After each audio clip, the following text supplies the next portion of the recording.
Welcome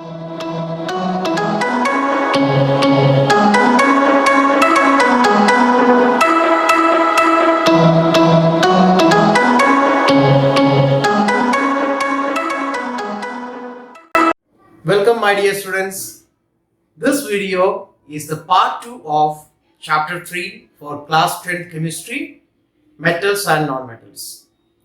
In this video, we are going to study about the chemical properties of metals. In our last video, we had started what is a metal, what are the physical properties of metals. So those who have not seen the video, please go to the link provided and watch it. So let's go to the chapter. So dear students, we are going to study about the chemical properties of metals. So in that, the first chemical property of a metal is reaction of metals with oxygen. First chemical property is reaction with oxygen.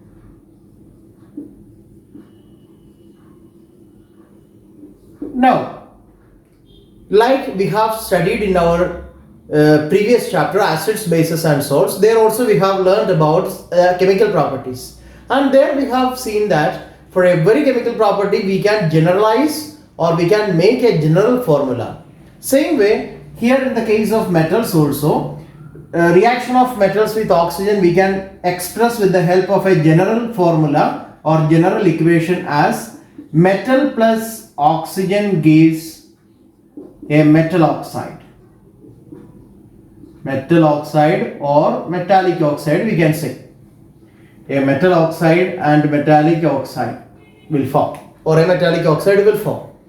Now, this reaction of metals with oxygen to form a metallic oxide is not same for all the metals.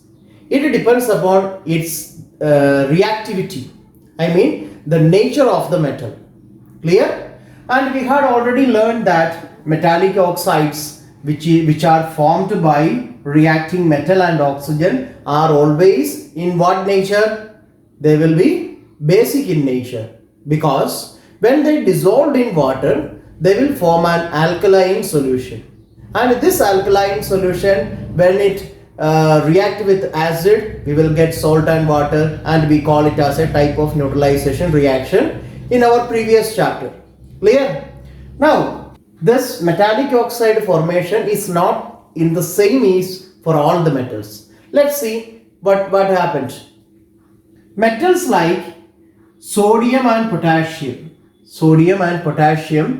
they will react with oxygen very vigorously, very rapidly, because they are considered as highly reactive metals. They will react with oxygen very rapidly to form their corresponding oxides. So we can write the example as 4Na plus O2 gives 2Na2O. Sodium oxide will form. 4K plus O2 gives 2K2O, potassium oxide. So these two metals are very reactive in nature, and they will react with oxygen even at room temperature to form their corresponding oxides. And you know that to prevent it, what they will do in laboratory, to prevent this reaction of metals with oxygen, these metals are normally kept in kerosene, okay, to avoid direct contact with oxygen and carbon dioxide from the air. Clear?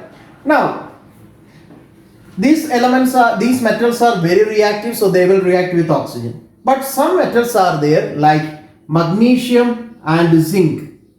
They will react with oxygen only on heating. In class 6th or 7th, you had performed, or you might have heard about an activity, that is the burning of magnesium ribbon. Have you heard about it? Okay. Now, when you burn magnesium, what will happen? It will convert into magnesium oxide.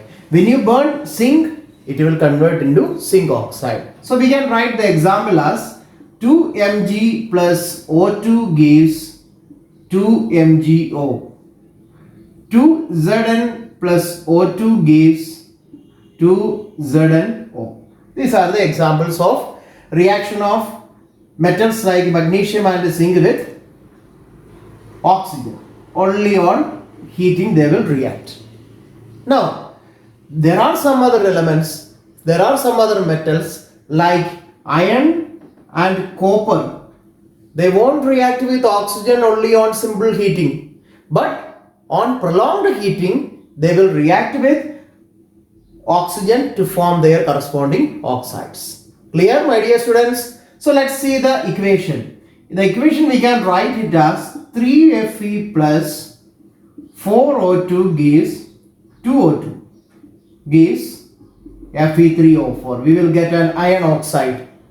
Another example we can write Cu plus O2. 2Cu plus O2 gives 2CuO. Copper oxide will also form.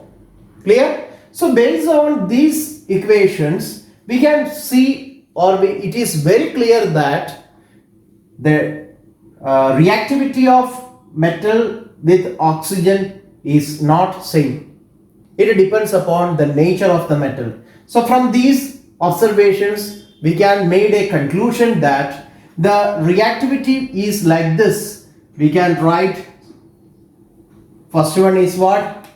First is sodium, potassium, then we can write magnesium, then zinc, then iron, then copper. This is the order of reactivity of metals towards oxygen. Is it clear, my dear students? Okay? Yes. Now, we have seen that metals react with oxygen to form metallic oxides. And these metallic oxides are basic in nature, so they will react with acids to perform a neutralization reaction. But there is an exception. What is the exception? There are some metallic oxides, they will show both the properties of acids as well as bases. That means what? When they react with an acid, they will behave like a base. When they react with base, they will behave like an acid. Such type of oxides, metallic oxides, are known as amphoteric oxides. What? Amphoteric oxides. Such type of oxides are known as amphoteric oxides. Okay? We will write the example of one amphoteric oxide. Aluminium oxide is such an amphoteric oxide.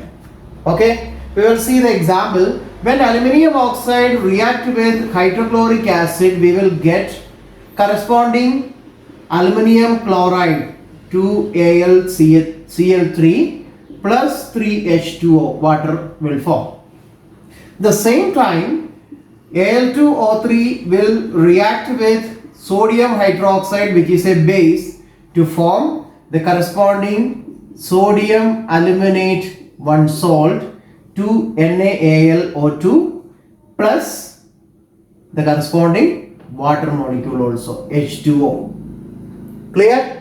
From these examples, it is clear that they are the aluminium oxide is behaving like base and an acid. So they are termed as amphoteric oxides. Is it clear, my dear students? Okay, let's move to the second chemical property. The second chemical property of metals is reaction of metals with water.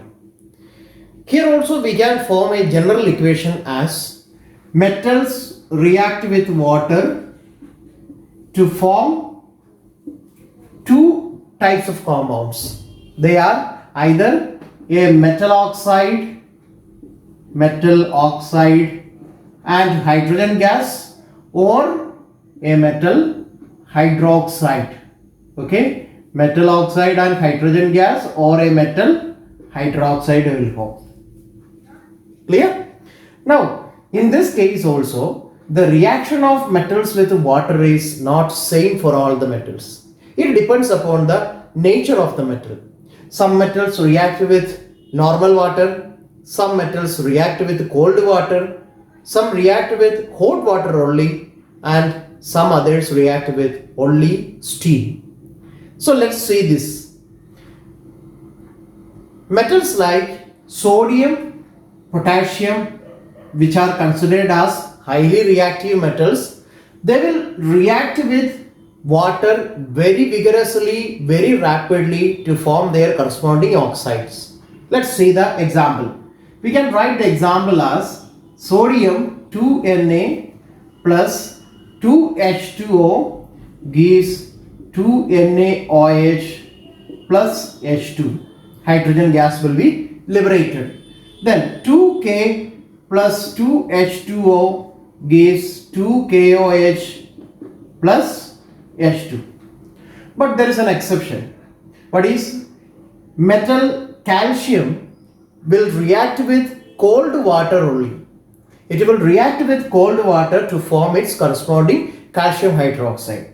That we can write as Ca plus H2O, 2H2O gives CaOH twice plus hydrogen. Clear? And in another case, metals like zinc and aluminium, they will react with only on hot water. They will not react with normal or cold water. They will react with hot water to form their corresponding oxides. Zinc, when react with water which is in the hot form, we will get zinc oxide and hydrogen. Okay. Same way, aluminium 2Al plus 3H2O will give us Al2O3 plus H2. Hydrogen gas will form. 3H2 will form. Clear? But there are some other metals which will neither react with hot water or cold water. They react only by passing steam over it. The best example for that is iron. Iron is the best example for it, because iron will react with water only by passing steam over red hot iron. Okay, so when steam will pass through red hot iron, iron will react to form its corresponding oxide. So we can write the example as 3Fe plus 4H2O gives Fe3O4 plus how many hydrogen is there? 4 hydrogen. Clear? So from these all examples, from these all experiments, we can conclude a series, I mean in the reactivity form or reactivity towards the water, as sodium and potassium as usual, they are the most reactive, then calcium, then zinc, aluminium and iron. Okay, dear students, this is about the second chemical property, reaction of metals with water. So dear students, these are the two chemical properties of metals. There are 2 or 3 more chemical properties are there, which is not included in this video for your easiness to study. So please do watch very carefully the videos which I am uploading and read the textbook too, then you will get the complete knowledge related to these topics. So in our next video, we will explore the other chemical properties of metals. So thank you. Keep watching.